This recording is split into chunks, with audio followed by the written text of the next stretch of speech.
అనుదిన నిత్యజీవపు మాటలు. దేవుని నామానికి మహిమ కలుగునుగాక. దేవుని వాక్యాన్ని చదువుకుందాము. ప్రతివాడును తన స్వకీయమైన దురాశ చేత ఏడవబడి మరులు కొల్పబడిన వాడే శోధింపబడును. దురాశ గర్భం ధరించి పాపమును కనగా పాపము పరిపక్వమై మరణమును కనును. యాకోబు రాసిన పత్రిక 1వ అధ్యాయము 14-15 వచనములు. అపవాది మనల్ని శోధించడానికి మనలోని దురాశలే కారణం. ఈ దురాశల వలన మరులు కొల్పబడిన వారమే ఏడవబడి శోధనలో పడిపోతుంటాం. ఈ దురాశలు కూడా సాతానుండి కలిగినవే.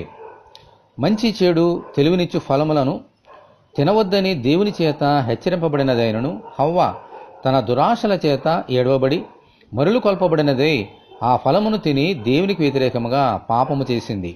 దురాశ పాపమునకు దారి తీస్తుంది. ఆ పాపము మరణమునకు నడిపిస్తుంది. అందుచేత శోధనలో పడకుండానట్లు దురాశలకు దూరముగా ఉందాము. దేవునికి స్తోత్రము కలుగునుగాక. ఆమెన్. ఇటువంటి కృప కొరకు మనమందరం దేవుని వేడుకుందాము.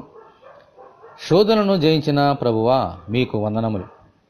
అపవాది శోధనలో పడిపోకుండానట్లును మాలోని దురాశలను సిలువ వేయనట్లును అనుగ్రహించమని, ఈ వాక్యం వింటున్న నీ బిడ్డలందరినీ అలాగున దీవించమని ప్రభువైన యేసుక్రీస్తు ద్వారా ప్రార్థన చేయుచున్నాము తండ్రి. ఆమెన్. తండ్రి అయిన దేవుని నుండి మన ప్రభువైన క్రీస్తు యేసు నుండి కృపయు కనికరమును సమాధానమును మనకు కలుగునుగాక. ఆమెన్. పరిశుద్ధ దేవుని మందిరం.